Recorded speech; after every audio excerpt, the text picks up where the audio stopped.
আমরা হচ্ছে আহলে সুন্নাত ওয়াল জামাত। একটি কথা এখানে মনে রাখবেন, আমাদের নাম তো আল্লাহ কোরআন পাকে মুসলিম রেখেছে। মুসলমান নিজেকে আমরা বলি, আমরা হচ্ছে মুসলিম, আমাদের ধর্ম হচ্ছে ইসলাম। তো আহলে সুন্নাত ওয়াল জামাত কেন নিজেকে বলবো? সুন্নি কেন বলবো? পৃথিবীর মুসলমান নবী পাক সাল্লাল্লাহু আলাইহি সাল্লাম 1450 বছর পূর্বে বলেছেন, আমার উম্মতের মধ্যে 73টি ফিরকা হবে। এর পূর্বে বানি ইসরাইল 72 ফিরকায় বিভক্ত হয়েছিল। আমার উম্মত 73 ফিরকায় বিভক্ত হবে। নবী আলাইহিস সালাম বলছেন, কুল্লুহুম ফিন্নার, সব জাহান্নামে যাবে, ইল্লা মিল্লাতান ওয়াহিদা, একটি দল জান্নাতে যাবে।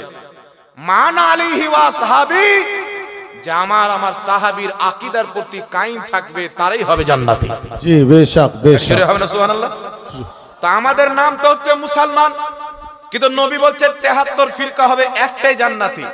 তো আসলে মুসলমান তো একটি দল থাকবে, কিন্তু যেই 72টি দল জাহান্নামে যাবে তারাও বলবে আমরা মুসলমান। কাদিয়ানীকে জিজ্ঞাসা করেন, যারা গোলাম আহমদ কাদিয়ানীকে পাকিস্তানের নবী বলে দাঁড় করিয়েছিল, ভোটে যেমন প্রধানমন্ত্রী দাঁড়ায় তাকে নবী বানিয়েছিল, তাহলে আমাদের নবীর পরে কেউ যদি নতুন নবী বানায়, মুসলমান থাকবে না কাফির হয়ে যাবে? কাফির হয়ে যাবে, কাফির হয়ে যাবে। কাফির হবে কিনা? জি জি। তো তারা নতুন নবী বানিয়ে তারাও বলছে আমরাই সঠিক মুসলমান, আমরাই জান্নাতি। ওয়াহাবি মতবাদের লোক বলছে আল্লাহ মিথ্যা বলতে পারে, নবী মরে মাটির সাথে মিশে গেছে, নবীর বাপ মা জাহান্নামী, তারপর তারাও বলছে আমরা মুসলমান। তবলিগি জামাতের লোক, তাদের আকীদা হচ্ছে নবীর মতন জ্ঞান আল্লাহ পাক পশু পাখিকেও দিয়েছে, নবীর জ্ঞান চাইতে শয়তানের জ্ঞান বেশি, তবুও তারা বলে আমরাও মুসলমান। শিয়াও বলে আমরাও মুসলমান। বিভিন্ন রকমের ক্যাটাগরির লোক বেরিয়েছে। 72 জাহান্নামী ফিরকা, যাদের আকীদা খারাপ, তারাও বলছে আমরা মুসলমান। তাহলে 73 দলের 73টাই নিজেকে মুসলমান বলবে, তো জান্নাতি কোনটা হবে? তো আমার নবী মুস্তাফার সাহাবীগণ এলান করে বলেছে, যেই দল জান্নাতি হবে তার নাম হবে আহলে সুন্নাত ওয়াল জামাত। আল্লাহ সুবহানাল্লাহ, নারে তাকবীর, নারে রিসালাত, নারে রিসালাত, দ্বীন ইসলাম, দ্বীন ইসলাম, আহলে সুন্নাতুল জামাত। যেই দল জান্নাতি হবে তার নাম হবে আহলে সুন্নাত ওয়াল জামাত। এইবার পৃথিবীর মুসলমান, কোরআন পাকে আল্লাহ বলেছেন, কিয়ামতের ময়দানে কিছু লোক হবে যাদের চেহারা দিয়ে নূর চমকিবে, আবার কিছু লোক হবে যাদের চেহারা অন্ধকার কালো কচু হয়ে যাবে। তো যাদের চেহারা দিয়ে নূর চমকিবে তারা কে হবে, আর যাদের চেহারা অন্ধকার হবে তারা কে হবে? এই আয়াতের তাফসিরে আব্দুল্লাহ ইবনে আব্বাস রাদিয়াল্লাহু তাআলা আনহু সাহাবী রাসূল বলতেছেন, যাদের চেহারা দিয়ে নূর চমকিবে তারা আহলে সুন্নাত ওয়াল জামাত হবে, আর যাদের চেহারা কালো অন্ধকার হবে তারা 72 জাহান্নামী দলের লোক হবে। তো এবার নবী পাক বলে দিলেন, মুসলমান নামে 73টি দল হবে, আহলে সুন্নাত ওয়াল জামাত জান্নাতে যাবে। তো কাদিয়ানী বলছে আমরা আহলে সুন্নাত ওয়াল জামাত, লামাযহাবী বলছে আমরা আহলে সুন্নাত ওয়াল জামাত, শিয়া বলছে আমরা আহলে সুন্নাত ওয়াল জামাত, ওয়াহাবী তবলিগি বলছে আমরা আহলে সুন্নাত ওয়াল জামাত। আব ঝামেলা হয়ে গেল প্রকৃত আহলে সুন্নাত ওয়াল জামাত কে? আসল আহলে সুন্নাত ওয়াল জামাত কে? তো আসল আহলে সুন্নাত ওয়াল জামাত ওই দলটি হবে যেই দলে আজমিরের খাজা মঈনুদ্দিন চিশতি থাকবে, যেই দলে বাগদাদের গাউসে আজম থাকবে, যেই দলে দিল্লির নিজামউদ্দিন আউলিয়া থাকবে, যেই দলে কুতুবউদ্দিন বখতিয়ার কাকি থাকবে, যেই দলে আমিরে খুসরো থাকবে, আরে যেই দলে বড় বড় আল্লাহর ওলি এসেছে ওই দল হলো আহলে সুন্নাত ওয়াল জামাত। আর যেই দলে বড় বড় ওলি হয়েছে ওই দলের নামই হচ্ছে সুন্নি জামাত। নারে তাকবীর, নারে রিসালাত, আহলে সুন্নাতুল জামাত, আহলে সুন্নাতুল জামাত, দ্বীন ইসলাম। এই জন্য পৃথিবীর মুসলমান, সুন্নি এটা কোনো নতুন দল নয়। আহলে সুন্নাত ওয়াল জামাতকে যদি ছোট করে বলা যায়, এর নাম হচ্ছে সুন্নি জামাত। যেমন দেখবেন আমাদের এখানে অনেক চ্যানেল এসেছে, তো এই চ্যানেলগুলির মধ্যে একটা চ্যানেলের নাম হচ্ছে এমএসডি সুন্নি মিডিয়া। তো এমএসডির মানে কি? মুর্শিদাবাদ। তো মুর্শিদাবাদ লিখবেন তো অনেকটি অক্ষর লিখতে হবে, নামটা লম্বা হয়ে যাবে, তো শর্টের জন্য লেগেছে কি এমএসডি সুন্নি মিডিয়া। কথা বুঝতে পারলেন?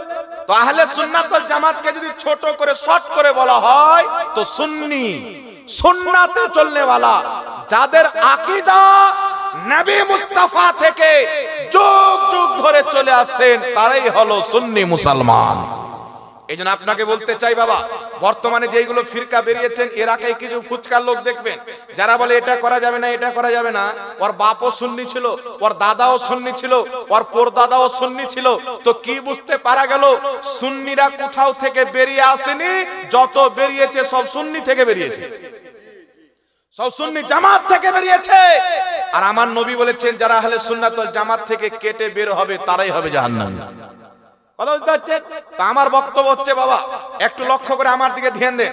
বর্তমান সোশ্যাল মিডিয়াতে বক্তব্য যদি শুনতে হয় আর কিছু লিতে যদি হয়, তাহলে আহলে সুন্নাত ওয়াল জামাতেরই বক্তব্য শুনতে হবে, বাকি কারোর শোনা যাবে না। তারা ভুলভাল বলে মানুষের ঈমানকে ধ্বংস করে, ঈমানকে নষ্ট করে। কিন্তু আহলে সুন্নাত ওয়াল জামাতের আলেম কোনদিন কোরআন হাদিসের বাইরে কথা বলে না, ওটাই মাসলা বয়ান করে যেই মাসলা 1450 বছর থেকে চলে আসছে। বলেন সুবহানাল্লাহ। সুবহানাল্লাহ, সুবহানাল্লাহ। এবার একটা কথা আপনাকে বলি বাবা, আমরা আহলে সুন্নাত ওয়াল জামাত, যেই ব্যক্তি আল্লাহকে এক বিশ্বাস করে, নবীকে আল্লাহর নবী মানে মুসলমান, ঠিক না বেঠিক? তো আল্লাহকে এক মানার পর, নবীকে নবী মানার পর, সেই ব্যক্তি যদি চন্দ্রের পূজা করে, মুসলমান থাকবে? না। সূর্যের পূজা করে, মুসলমান থাকবে? না। তো আল্লাহকে এক মানার সাথে সাথে আল্লাহর তাওহীদে যেইগুলি জরুরি জিনিস অন্তর্ভুক্ত হয়, সেই প্রত্যেকটা জিনিসকে মানতে হবে। আল্লাহ ছাড়া কাউকে সাজদা করা যাবে না, আল্লাহ ছাড়া কারোর ইবাদত করা যাবে না। আল্লাহ চিরকাল থেকে আছে, চিরকাল থাকবে। আল্লাহকে কেউ বানায়নি, কেউ জন্ম দেয়নি, আল্লাহও কাউকে জন্ম দেয়নি। আল্লাহ কুল কায়নাতকে বানিয়েছেন, কিন্তু আল্লাহকে কেউ বানায়নি। আল্লাহর কোনো স্ত্রী নাই, আল্লাহর কোনো ছেলে নাই, আল্লাহ বিয়ে শাদী থেকে পাক, আল্লাহ যা চাই তাই করতে পারে। এই সমস্ত গুণাবলী যে আল্লাহর সিফাত রয়েছেন, এই প্রত্যেকটা সিফাতের সাথে আল্লাহকে মেনে নেওয়ার নাম হচ্ছে আল্লাহ মানা। জি জি জি, কথা বুঝতে পারছেন? জি। তেমনি ভাবে যারা রাসূল পাককে মানে, নবী মুস্তাফার কালেমা পাঠ করেছে, নবীর নামের সাথে সাথে নবীদেরকে যতটা গুণ আল্লাহ দান করেছেন, পাওয়ার দান করেছেন, ইখতিয়ার দান করেছেন, সম্মান দান করেছেন, ক্ষমতা দান করেছেন, ওই প্রত্যেকটা ক্ষমতার সহিত নবীকে মানার নাম হচ্ছে নবী মানা। জি জি জি। আর এদিকে বলছে আমরা নবীকে মোহাব্বত করি, আল্লাহকে মোহাব্বত করি, আর আকীদা লিখছে আল্লাহ ঝুট বল सकता है, আল্লাহ মিথ্যা বলতে পারে, তাহলে আল্লাহ মানা হলো? আল্লাহর বেয়াদবি করা হলো।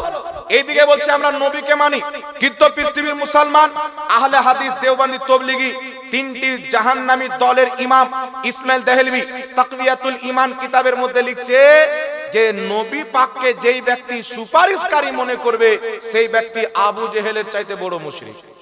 নাউযুবিল্লাহ। এখন আপনারা বলেন তো বাবা, আমাদের নবী সুপারিশ করতে পারে কি পারে না? সুপারিশ, শাফাআত কিয়ামতের মাঠে আমার আপনার নবী করবে কি করবে না? জোরে বলতে হবে। এখন একটা কথা আপনাকে বলি, ঈমানের মূল জিনিসটা আগে শুনে নেন। আল্লাহকে মানি, নবীকে মানি, আল্লাহকে মানি, নবীকে মানি। তো মানার নামই নয় বাবা, মাকে গালি দিলে থাপ্পড় তুলে দিই, ঠিক না বেঠিক? কথা বলতে হবে।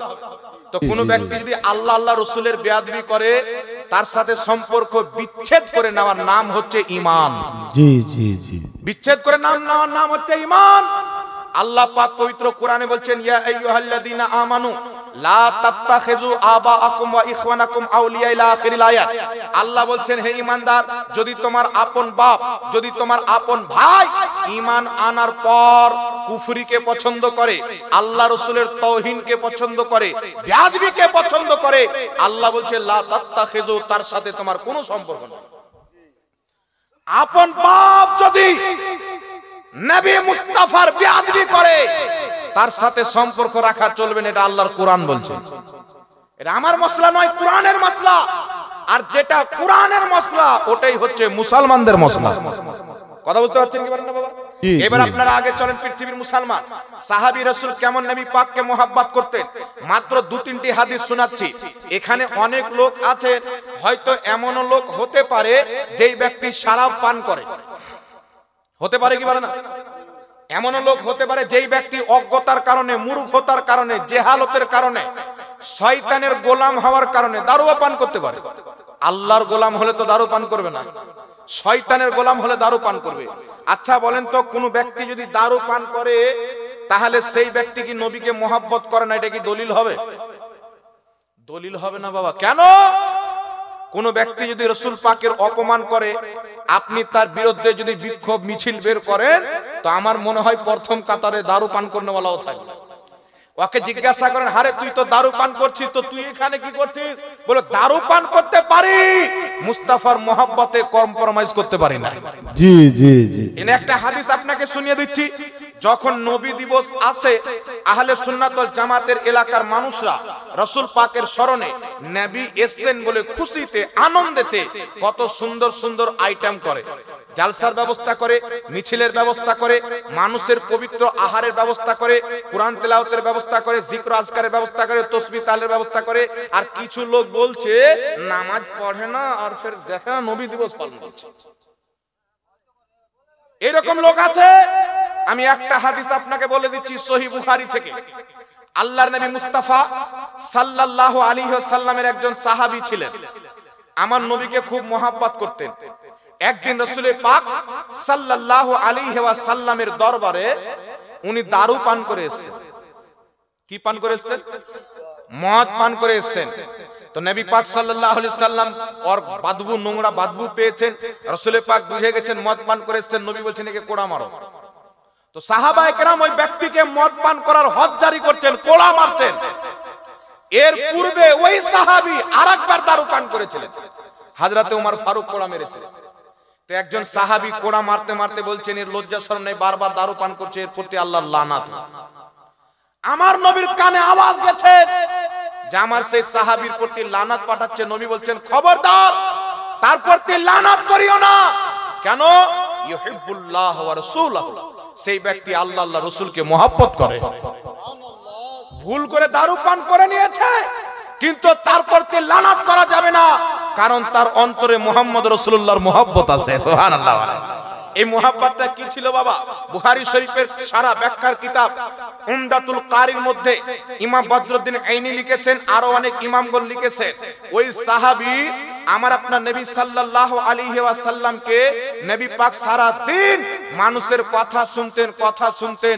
নবী মুস্তাফা সাল্লাল্লাহু আলাইহি ওয়াসাল্লাম সারা দিন ব্যস্ত থাকতেন। তো ইনি যখন দেখতেন নবী ফাঁকা হয়েছেন, একটা করে চুটকুলা শুনিয়ে নবীকে হাসাতেন। একটা কোনো কাহিনী কিসসা চুটকুলা শুনিয়ে দিয়ে নবীকে হাসিয়ে দিতেন। আরেকটি কারণ বয়ান করা হয়েছে, রাসূলুল্লাহর জন্য পনির নিয়ে আসতেন। পনির জানেন তো? নবী পাককে পনির নিয়ে এসে দিতেন ধার। যখন টাকা বেশি হয়ে যেত, তো ওই সাহাবী পনির ওয়ালাকে নিয়ে নবীর কাছে আসতেন।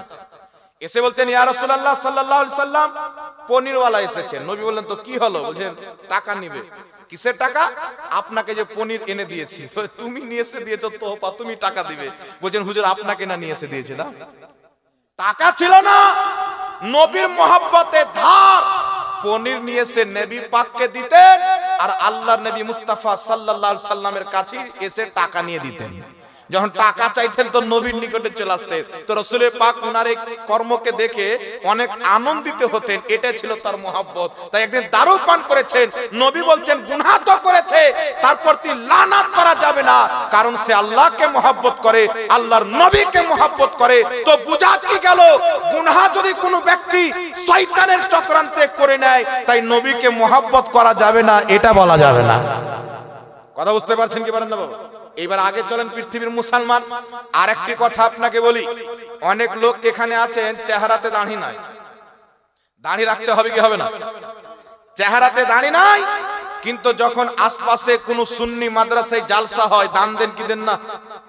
তো দানটা কেন দেন বাবা? নবীকে মহব্বত করেন, তাই তো নবীর ঘরে দান করেন। কথা বলছেন কিনা? এই জন্য পাপী তাপী হলেও নবী পাককে মহব্বত করবেন। এই জন্য তো আমার নবী বলছেন কিয়ামতের ময়দানে আমার পাপী উম্মতদের সুপারিশ করে আমি জান্নাতে নিয়ে যাব। এত বড় বড় পাপী হবে, গুনাহগার হবে, যাদের পাপের কোনো শেষ হবে না, বড় বড় পাপী, তারা নিজেকে মনে করবে এত পাপ করেছি আর কি জান্নাতে যাব, আমাদের ঠিকানা তো জাহান্নাম। নবী পাক বলছেন এইরকম পাপীর সুপারিশ করে আমি জান্নাতে নিয়ে যাব। তাহলে নবীকে মুহাব্বত করলে কাজে দিবে কি দিবে না, জোরে বলেন? তাই পাপ করছি বলে নবীর মুহাব্বতে কোনো কম্প্রোমাইজ হতে পারে না। আর পাপী হলে নবীকে মুহাব্বত করে না, এটা হতে পারে না। কারণ সাহাবা একরাম পাপ করতেন, নবীর দরবারে গিয়ে ক্ষমা চাইতেন। এই জন্য পৃথিবীর মুসলমান রাসূল পাকের মহব্বত অন্তরে রাখতে হবে। বাপ যদি নবীর বেয়াদবি করে, ভাই যদি নবীর বেয়াদবির দলে চলে যায়, তার সাথে কোনো সম্পর্ক রাখা চলবে না। এই কথা আমার আল্লাহ কোরআন পাকে বলেছেন। আগে চলেন পৃথিবীর মুসলমান বিশ্ববিখ্যাত সাহাবী হযরতে আবু ওবাইদা বিন জাররাহ জিদ্দের ময়দানে গিয়েছেন। আবু ওবাইদা নবীর সাহাবী, তিনার বাপ জাররাহ ইনি হচ্ছেন কাফির, তিনি কাফিরের পক্ষে এসেছেন। আবু ওবাইদা বিন জাররাহ নবী পাকের পক্ষে গিয়েছেন। লড়াই চলতে আছেন। হযরতে আবু ওবাইদা দেখছেন তার বাপ জাররাহ বড় বড় সাহাবীকে শহীদ করে দেয়। তো হযরতে আবু ওবাইদা নবীর কাছে আসলেন, ইয়া রাসূলুল্লাহ, ইয়া হাবিবাল্লাহ, আমার বাপ জাররাহ কয়েকশো জন ব্যক্তি মিলে তার সাথে তলোয়ার চালিয়ে লড়াই করতে পারবে না। সে বহুত বড় যোদ্ধা ব্যক্তি, তার সাথে যদি মোকাবিলা করতে পারি তো আমি পারবো। আমি তলোয়ার চালাতে শিখেছি, আমার বাপের কাছ শিখেছি, যুদ্ধ করতে শিখেছি, বাবার কাছ শিখেছি, আমি আমার বাপের মোকাবিলা করতে পারবো। আপনি অনুমতি দেন, আমার বাপের সাথে মোকাবিলা করব। আমার নবী বলছেন, না, তোমার বাপের সামনে যেও না। যদি বাপের সামনে যাও তো মুনাফিকরা গুজব ছড়াবে কি যে বাপ বাটাতে মারামারি করা এই ইসলাম ধর্ম ঠিক নয়, বদনাম করবে। হযরতে আবু ওবাইদাকে নবী পাক নিষেধ করে দিলেন। যুদ্ধের ময়দানে লড়াই করছেন, লড়াই করতে করতে দেখছেন তার বাপের সামনে যেই সাহাবী আছে হত্যা করে দেয়। তো হযরতে আবু ওবাইদা বিন জাররাহ সহ্য না করতে পেরে বাপের সামনে গিয়ে এমন করে একটা তলোয়ারের ওর করলেন, বাপকে মেরে দিলেন, জমিনে পড়ে গেল, বাপ মরে গেল। বাপকে হত্যা করার পর হযরতে আবু ওবাইদা বিন জাররাহ রাদিয়াল্লাহু তাআলা আনহু নবী পাক সাহিবে লাওলাক সাল্লাল্লাহু আলাইহি সাল্লামের নিকটে এসেছেন, পাগড়ি খুলে গলাতে ঝুলিয়ে। হুজুর, আপনি নিষেধ করেছিলেন, আমি যদি না যেতাম আমার বাপ সাহাবীদেরকে শহীদ করে দিত, তাই আমি বাপের মোকাবিলাতে গিয়ে তাকে হত্যা করেছি। হুজুর, আপনি নারাজ তো হয়ে যাননি? সাহাবায়ে কেরাম জানতেন নবী যদি নারাজ হয়ে যায় তো খোদা নারাজ হয়ে যায়। সাহাবী বললেন, নবী পাকের চোখে পানি চলে আসলো। আল্লাহ নবী বললেন, সাহাবী, আমি নিষেধ করেছিলাম যাকে ইসলামকে বদনাম না করতে পারে, তুমি আল্লাহ রাসূলের মহব্বতে বাপকে হত্যা করেছো, তোমার প্রতি আল্লাহও রাজি, আমি নবীও রাজি। হযরতে আবু ওবাইদা যখন এই কথা শুনলেন, পাগড়িকে হাতে নিয়ে এইভাবে ঝুলাতে আরম্ভ করলেন। আল্লাহু আকবার বলতে বলতে আনন্দিত হয়ে যাচ্ছেন। আমার নবী সাহাবীদেরকে বলছেন, সাহাবী, জান্নাতি যদি দেখতে চাও আবু ওবাইদাকে দেখো, সে আল্লাহ রাসূলের মহব্বতে বাপকে হত্যা করেছে, জাহান্নামের আগুন খোদা তার প্রতি হারাম করে দিয়েছে। নারে তাকবীর, নারে তাকবীর, নারে রিসালাত, নারে রিসালাত, দ্বীন ইসলাম, দ্বীন ইসলাম। এই জন্য পৃথিবীর মুসলমান মাত্র আপনাকে এটা বুঝাতে চাই যে রাসূলের বেয়াদব হলে কি হয়ে যাবে। আর দুটি হাদিস শোনাবো এই বিষয়ে, একটু ধ্যান দিয়ে শুনেন। কিতাবটির নাম হচ্ছে আল বিদায়া ওয়ান নিহায়া। ইমাম ইবনে কাসির লিখতেছেন, হযরতে খালিদ বিন ওয়ালিদ রাদিয়াল্লাহু তাআলা আনহু একজন ব্যক্তিকে বলছেন, তুমি যাকাত কেন দাও না? তো সেই ব্যক্তি বলছেন, তোমাদের নবী। কি বললেন? তোমাদের নবী। তো হযরতে খালিদ বিন ওয়ালিদ তলোয়ার বের করে ওর গর্দন মেরে দিলেন, কতল করে দিলেন। যে লোকটাকে কতল করলেন তারও চেহারাতে দাড়ি ছিল, নামাজ পড়তো, রোজা রাখতো, আমাদের মতনই দেখতে মুসলমান ছিল। হত্যা করলেন, চতুর্দিকে খবর চলে গেল খালিদ বিন ওয়ালিদ একটা মুসলমানকে হত্যা করেছে। হযরতে আবু বকর সিদ্দিকের নিকটে চিঠি আসলো, হযরতে খালিদ বিন ওয়ালিদ মুসলমানকে হত্যা করেছে। হযরতে উমর ফারুক রেগে ফায়ার হয়ে আছেন, তিনি বলছেন আবু বকর সিদ্দিককে খালিদ বিন ওয়ালিদকে ডাকা হোক। চিঠি পাঠিয়ে তিনাকে ডাকা হলো। হযরতে উমর ফারুক খালিদ বিন ওয়ালিদের কলার ধরে নিয়েছে, ধরার পরে বলছে, এত ক্ষমতা, মুসলমানকে হত্যা করেছো। হযরতে আবু বকর সিদ্দিক বলছেন, খালিদ বিন ওয়ালিদ, তুমি তাকে কেন মেরেছো? তো হযরতে খালিদ বিন ওয়ালিদ বলছেন, আমি তাকে বললাম যাকাত কেন দাও না? তো সেই ব্যক্তি বলছে, তোমাদের নবী। তো তোমাদের নবী বলল মানে এর নবী নয়, এ এত বড় গুস্তাখি করলো, আমি তাকে কতল করে দিলাম। আবু বকর সিদ্দিক বলছেন, তুমি ঠিক করেছো, তুমি ঠিক করেছো। তোমাদের নবী বলল মানে এটাও নবীর বেয়াদবি। আর এখন নবীর ব্যাপারে বড় বড় কথা বলে দেয়, কিন্তু আমরা কি মনে করি এটাও তো হুজুর। আর কোথাকার হুজুর? ইবলিস ফেরেশতাদেরকে পড়াতো, কোটি কোটি বছর ইবাদত করেছিল, আদমের সম্মান করেনি, আল্লাহকে শয়তান বানিয়ে দিয়েছে। আজকের টুপিওয়ালা মৌলবি যদি নবী পাককে মুর্দা বলে, নবী গায়েব জানে না বলে, নবী দিবসকে হারাম বলে, এই মৌলবির সাথে কি সম্পর্ক থাকতে পারে? সম্পর্ক তার সাথে হবে যার আকীদা আহলে সুন্নাত ওয়াল জামাত মোতাবেক হবে। কথা বুঝতে পারছেন কি পারেন না বাবা? এই জন্য পৃথিবীর মুসলমান আপনাকে বলতে চাই আল্লাহু আকবার কবিরা। একটি হাদিস আর একটা হয়ে গেল। কিতাবটির নাম তাফসিরে দুররে মানসুর, ইমাম সিউতি লিখেছেন। ইমাম ইবনে কাসির তাফসির ইবনে কাসিরের মধ্যে লিখেছেন হযরতে উমারে ফারুক, নাম তো শুনেছেন, উনার সামনে কেউ রাসূলুল্লাহর চুল পরিমাণে বেয়াদবি করে বেঁচে থেকে যাবে, এটা অসম্ভব। উনার নাম শুনলে থরথর করে সব কাঁপতো। যেই দিন কালমা পড়েছে, প্রকাশ্যে আজান হয়েছে, নামাজের জামাত হয়ে যায়, কোন বেটা আসবে। এর আগে তো মুসলমানেরা ভয়ে ভয়ে নামাজ পড়তেনি, কিন্তু হযরত উমর ফারুকের কলমা পড়ার পর সব নির্ভয় হয়ে গেছে। উমর যার দিকে শক্তিও তার দিকে, সুবহানাল্লাহ বলে। হযরত উমরের ব্যাপারে রাসূল পাক বলছেন, আমার উমর যে রাস্তা দিয়ে চলে যায়, ওই রাস্তা দিয়ে শয়তান যায় না। কত বড় পাওয়ারফুল ব্যক্তি! দুনিয়ার মুনাফিকও ভয় করত, আর শয়তান আল্লাহর দুশমনও ভয় করত, সুবহানাল্লাহ। এই হযরত উমর ফারুকের নিকটে দুইজন লোক গিয়েছে। যাওয়ার পরে বলছেন, উমর ফারুক আপনার নিকটে ফয়সালা নিয়ে এসেছি। দুটা লোক গিয়েছে। তো একটা লোক বলছেন, এর আগে ফয়সালা নবীর দরবারে করিয়েছেন, তো নবী পাক একজনের পক্ষে রায় দিয়েছেন, একজনের বিপক্ষে গিয়েছে, যেটা সঠিক ওটাই নবী পাক বলেছেন। তো আবার যার বিপক্ষে হয়েছে, ওই লোকটা যার পক্ষে হয়েছে তাকে বলেছে, একবার আর চলো উমর ফারুকের নিকটে। তো হযরত উমরের নিকটে এসেছেন। ইমাম সিউতি লিখছেন, ইমাম ইবনে কাসির লিখছেন, উমর ফারুককে গিয়ে বলছেন যে আপনার নিকটে একটা ফয়সালা নিয়ে এসেছি, তবে শুনেন। যার পক্ষে রায় দিয়েছেন ওই লোকটা বলছেন যে এর আগে নবীর কাছে গিয়েছিলাম সাল্লাল্লাহু আলাইহি সাল্লাম, তিনি আমার পক্ষে রায় দিয়েছেন এর বিপক্ষে, তাই এই লোকটা রাস্তায় বলল একবার উমর ফারুকের দরবারে চলো। তো যেই লোকটা বলেছেন, তো হযরত উমর ফারুক তাকে জিজ্ঞাসা করছেন, ঠিকই তুমি এই কথা বলেছো যে উমরের দরবারে চলো? বলছেন, হ্যাঁ আমি এই কথা বলেছি। তো হযরত উমর ফারুক বলছে, দাঁড়াও আমি ঘর থেকে আসছি, ভাগিও না, বসো। উনি ঘরের ভিতর গিয়ে তলোয়ার নিয়ে এসে ওর গর্দান মেরে দিলেন। আর যেই ব্যক্তির পক্ষে নবী রায় দিয়েছিলেন, থরথর করে কাঁপতে কাঁপতে দৌড় দিয়ে নবীর দরবারে, হুজুর কোন রকম বেঁচে পালিয়েছি, ওকে তো মেরে দিয়েছে, আমি থাকলে মনে হয় আমাকেও মেরে দিত। চতুর্দিকে খবর হয়ে গেল উমর মুসলমানকে মেরেছেন।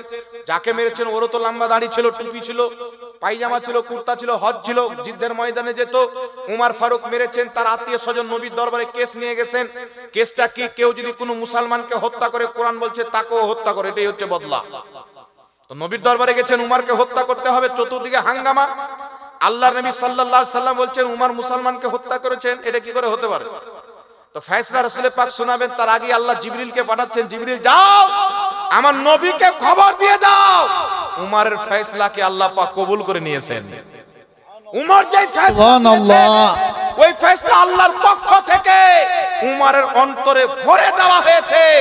নবীর ফয়সালাতে যারা সন্তুষ্ট হতে পারে না, তারা মুসলমান থাকতে পারে না। নারে তাকবীর, নারে তাকবীর, নারে রিসালাত, নারে রিসালাত, নারে হায়দারি, নারে হায়দারি, তাহলে এখন দ্বীন ইসলাম। পৃথিবীর মুসলমান, খোদার ইজ্জতের কসমকে বলি, এখন যেইগুলো মৌলবি জন্মশুদ্ধ আছে কিনা আমি জানি না, দুনিয়াতে আসা বৈধভাবে আছে কিনা জানি না, যারা কুরআন পাকের অপব্যাখ্যা করে বলে নবী আমাদের মতো মানুষ ছিল, খোদার কসম খেয়ে বলি, এই যুগে যদি হযরতে উমর ফারুক থাকতেন, তার গর্দান ধর থেকে আলাদা করে দিতেন। যারা বলে নবী আমাদের মতন মানুষ ছিল, ওর গর্দান মেরে দিতেন। কোন অ্যাঙ্গেল থেকে আমাদের মতন বলছেন বাবা? আস্তাগফিরুল্লাহ। এই জন্য পৃথিবীর মানুষ আপনাকে বলতে চাই, বর্তমানে দেওবন্দি, তবলিগি জামাত, আহলে হাদিস, জামাতে ইসলামী, এই চারটির দল হলো আসল ওয়াহাবি। ওয়াহাবির এইগুলো চারটি হচ্ছে ডাল ফাংড়ি। এরা হচ্ছে রাসূল পাকের বেয়াদব। এদের কিতাবে লেখা আছে আদম নবীও শিরক করেছে। মুহাম্মদ বিন আব্দুল ওয়াহাব নজদি কিতাবুত তাওহীদে লিখেছে আদম নবী শিরক করেছে। এই চারো গ্রুপের ইমাম ইসমাইল দেহলভী তাকওয়াতুল ঈমানে লিখেছে মুহাম্মদ সাল্লাল্লাহু আলাইহি সাল্লাম সুপারিশ করতে পারে না। এই কিতাবে লিখেছে নবীর সম্মান বড় ভাইয়ের মতো করতে হবে। এই কিতাবের মধ্যে লিখেছে আল্লাহ মিথ্যা বলতে পারে। তাহলে বলেন পৃথিবীর মুসলমান, এদের সাথে আমাদের সম্পর্ক রাখলে আমাদের দুনিয়া আখিরাত নষ্ট হবে কি হবে না? জোরে বলেন, ধ্বংস হবে কি হবে না? এই জন্য নিজের ঈমান ৭২ ফিরকা থেকে বাঁচিয়ে আহলে সুন্নাত ওয়াল জামাত হয়ে থাকতে হবে। আহলে সুন্নাত ওয়াল জামাত হয়ে কবরে যেতে হবে। আরে পাপ যদি হয়, কিয়ামতের মাঠে মুহাম্মদ রাসূলুল্লাহ সুপারিশ করে আপনাকে জান্নাত দান করবে। এই জন্য পৃথিবীর মুসলমান আপনাকে বলি, এরা বলছেন নবী কোনো সুপারিশ করতে পারে না। একটা বাংলাদেশে মৌলবি আছেন, এগুলো মানুষের সামনে তুলে ধরার দরকার আছে, তাই বলছি। ও আমার বাপকে গালি দিলে কিছু বলতাম না, আমার মাকে গালি দিলে কিছু বলতাম না। নবী পাকের ব্যাপারে বলেছেন, তো আমাদের প্রতি ফরজ আছে যে আমরা মুসলিম উম্মাকে সচেতন করে দিই এরা নবী পাকের দুশমন। বাংলাদেশে ওয়াহাবি মতের মৌলবি বলছে কি, কিয়ামতে নবী পাক আয়েশাকে বলছেন, হযরতে আয়েশাকে, আয়েশা তুমি যে আমার স্ত্রী, আমি এটাই চিনতে পারবো না। নবী পাক নিজেই কিয়ামতে ফেল করে তাকিয়ে থাকবে, আমার নেকির পাল্লা ভারী হচ্ছে না গুনহার পাল্লা ভারী হচ্ছে। নাউজুবিল্লাহ। বলে হযরত উমর ফারুক থাকলে এ বেঁচে থাকতো বাবা? কত জঘন্য কথা! কে বলছেন? কোন সুন্নি আলিম বলেছেন? আমি চ্যালেঞ্জ দিয়ে বলছি, সোশ্যাল মিডিয়ার মাধ্যমে হাজারো বক্তব্য মুর্শিদাবাদের আলিম উলামা পাবেন। একটা বক্তব্যতে নবী বা ওলি বা সাহাবীর চুল পরিমাণে বেয়াদবি খেদেন, আমি বক্তব্য দেওয়া ছেড়ে দেব। আমাদের জান্নাতি হওয়ার সবচাইতে বড় দলিল হচ্ছে আমরা নবীর বেয়াদব নই। পাপী হতে পারি, গুনাহগার হতে পারি, নবী পাকের বেয়াদব নয়, নবীকে মহব্বত করি। আর রাসূলে পাক বলেছেন যে যাকে মহব্বত করবে কিয়ামতে তার সাথে থাকবে। বেশক বেশক। পৃথিবীর মুসলমান আমরা আহলে সুন্নাত ওয়াল জামাত, আমরা বেশি দুরূদ সালাম পড়ি কি বলি না? আমরা দুরূদ সালাম পড়ি কবরের চুলকায়। কিছু বাদর মৌলবি বেরিয়েছেন, বলবে এটা নবীর দেওয়া টুপি, এটা মৌলবীর দেওয়া টুপি, তো আপনি কোনটা টুপি নেবেন? তো সব তো বলবেন নবীর দেওয়া টুপি নেব। বলছে আল্লাহুম্মা সাল্লি আলা মুহাম্মাদ ওয়া আলা আলি মুহাম্মাদ কামা সাল্লাইতা আলা ইব্রাহিম ওয়া আলা আলি ইব্রাহিম, যাকে দুরুদে ইব্রাহিম বলে এটা নবীর দেওয়া দুরুদ। আর ইয়া নবী সালামুন আলাইকা এটা হচ্ছে মৌলবীর দেওয়া দুরুদ। তো এই গাধা মৌলবি এটাও ধ্যান নাই, যদি মৌলবি এটা বানিয়ে থাকে তো মৌলবি ওর বাপের ব্যাপারে বানায়নি, রাসূলের পাকের ব্যাপারে বানিয়েছে। তো আর কোথায় থাকলো বাবা? জি, আপনি যদি বলেন মুফতি জাহাঙ্গীর সাহেব খুব ভালো মানুষ, তো এটা আপনার কি করে প্রশংসা হবে? আপনি আমার প্রশংসা করবেন। তো ইয়া নবী সালামুন আলাইকা মেনে যদি মৌলবীর বানা, তো বাবার শানে নয়, নবী পাকের শানে বানিয়েছে। আর বলছে রে নবীর টুপি এটা ইয়ার টুপি। কত বড় জাহিল মূর্খ মানুষকে গুমরাহ করাতে দুরুদকেও ভাগ করছে। চিন্তা করছেন বাবা? দুরুদ তো আমিও বানাতে পারি, মক্কার সর্দার তোমাকে সালাম, মদিনার তাজদার তোমাকে সালাম। এটা কোন হাদিসের কিতাবে নাই, কেউ বলেন তো যেটা পড়া যাবে না? এটা আমি বললাম মক্কার সর্দার তোমাকে সালাম, মদিনার তাজদার তোমাকে সালাম। এই জন্য সমস্ত মুসলিম উম্মার এই বিষয়ে ইজমা আছে, দুরুদ যদি নবী থেকে প্রমাণিত থাকে তবুও জায়েজ আছে, কোন মৌলবীর বানানো থাকে তবুও জায়েজ আছে। আর এটাকে যারা বিদআত বলে, এর জন্য বুখারী পড়াও না যায়, মুসলিম পড়াও না যায়। ইমাম বুখারীও দুরুদ বানিয়েছেন, ইমাম মুসলিমও দুরুদ বানিয়েছেন। সহিহ মুসলিম খুলেন, প্রথম খুতবাতে তিনি যে দুরুদটা লিখেছেন পৃথিবীর কোনো কিতাবে নাই, উনি নিজের আকল থেকে বানিয়ে লিখেছেন। তাহলে ইমাম মুসলিম বিদআতি হলো কি হলো না? তো ইমাম মুসলিমের কিতাব তো ওয়াহাবিদের জন্য পড়া না যায়, আমরা পড়বো না কি বলেন? এই জন্য এগুলো জাহিল জেহালত মূর্খ মৌলবি সমাজকে ভাগ করতে চায়। মসজিদে দ্বন্দ্ব, জানাজাতে দ্বন্দ্ব, দাফন করার মাঠে দ্বন্দ্ব। কেউ বাপ মায়ের নামে 4 দিন 40 দিন যদি ইসালে সওয়াব করে, এটাকেও বলছে 40 আছে হারাম করা যাবে। চিন্তা করছে? মানে আবু জেহেল বানাতে চাই মানুষকে। আবু জেহেল উতবা সাইবা মরেছিল, তো ওদের কবরে কুকুরও পেশাব করতে যায়নি, ঘৃণা করে। কিন্তু সাহাবার বাপ মা যখন ইন্তিকাল করতেন, তো সাহাবা মায়ের নামে পানি পান করাতেন, কেউ খেজুরের বাগান দান করে দিয়ে মানুষকে খেজুর খাওয়াতেন, কেউ মায়ের পক্ষ থেকে হজ করতেন, বাপের পক্ষ থেকে কুরবানি করতেন, রোজা রাখতেন। হযরত আলী প্রত্যেক বছর নবীর ইন্তিকালের পর নবী মুস্তাফার পক্ষ থেকে কুরবানি দিতেন, কারণ এই কুরবানির সওয়াব নবীর কবরে যাবে। আর আল্লাহর নবী নিজের জীবিত উম্মত, মৃত উম্মতের পক্ষ থেকে কুরবানি দিতেন। এই জন্য পৃথিবীর মুসলমান 4 দিনে হোক 40 দিনে হোক মানুষকে খাওয়া দাওয়া করা, কোরআন তেলাওয়াত করা, তাসবিহ তাহলিল যে কোনো নেকির কাজ করে তার সওয়াব মৃত ব্যক্তিকে বকশে দিলে মুর্দার কবরটা জান্নাতের বাগান বানিয়ে দেয় আল্লাহ, তার আযাবে কমতি করে দেয়। আর এই বিষয়ে সবাই একমত, যে কোনো নেকির কাজ করে তার সওয়াব মৃত ব্যক্তির নামে বকশে দিলে আল্লাহ সেই সওয়াব মুর্দাকে দান করে। এইজন্য আল মুস্তাদরাক আলা সাহিহাইন কিতাবে ইমাম হাকিম রাহমাতুল্লাহ আলাইহি সহিহ সনদে হাদিস নিয়েছেন। রাসূলুল্লাহ সাল্লাল্লাহু আলাইহি সাল্লাম বলছেন, মৃত ব্যক্তিরা হঠাৎ করে দেখবে দিন বা দিন তাদের মর্যাদা বাড়তি আছে। তারা তাজ্জব হয়ে যাবে, আল্লাহকে বলবে আল্লাহ আমরা তো মরে গেছি, আমাদের নামাজ নাই, রোজা নাই, হজ নাই, যাকাত নাই, দান করি না, জালসা শুনতে যাই না, আমরা তো কবরে, তো আমাদের এত দিনের দিন মর্যাদা কেন বাড়তে আছে, নেকি কেন বৃদ্ধি হতে আছে?